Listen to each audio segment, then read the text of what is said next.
Tollywood senior heroine Samantha ఇప్పుడు national level heroine అయిపోయింది. Cinema పరిశ్రమలోకి అడుగుపెట్టి 15 ఏళ్లు దాటినా ఈ భామ మాత్రం ఎక్కడా దూకుడు తగ్గించడం లేదు. బాలీవుడ్ లో కూడా జెండా బలంగా పాతాలని డిసైడ్ అయిపోయింది. వరుస సినిమాలకు వెబ్ సిరీస్లకు సైన్ చేసేస్తుంది. స్కిన్ షో విషయంలో నాకేం పరిమితులు లేవు, డైరెక్టర్ ఏం చెప్తే అదే అంటూ కెరీర్ ని పరుగులు పెట్టిస్తుంది. త్వరలోనే ఆమె నటించిన వెబ్ సిరీస్ ప్రేక్షకుల ముందుకు రానున్న సంగతి తెలిసిందే. అంతవరకు బాగానే ఉంది, కానీ ఈ భామ ఒక సంచలన నిర్ణయం తీసుకున్నట్లు భోగట్ట. సేవా కార్యక్రమాల్లో సమంతది పెద్ద చెయ్యి. ముందు నుంచి కూడా సేవా కార్యక్రమాల్లో ఎక్కడా వెనకడుగు వేయదు. చిన్న చిన్న పిల్లలకు ఎక్కువగా ఆర్థిక సహాయం చేస్తూ ఉంటుంది.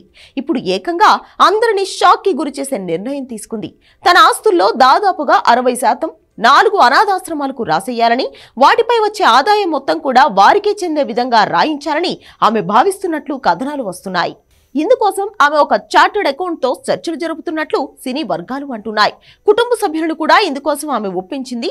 వాటిపై వచ్చే ఆదాయంతో వారికి సంబంధించిన చదువు, వివాహం, ఆరోగ్యం, వ్యక్తిగత అవసరాల ఖర్చులు తీర్చాలని సమంత నిర్ణయం తీసుకోనుంది. తమిళనాడుకి చెందిన ఒక లాయర్ కి ఈ బాధ్యత అప్పగించింది సమంత అని అంటున్నాయి ఫిలిం నగర్ వర్గాలు.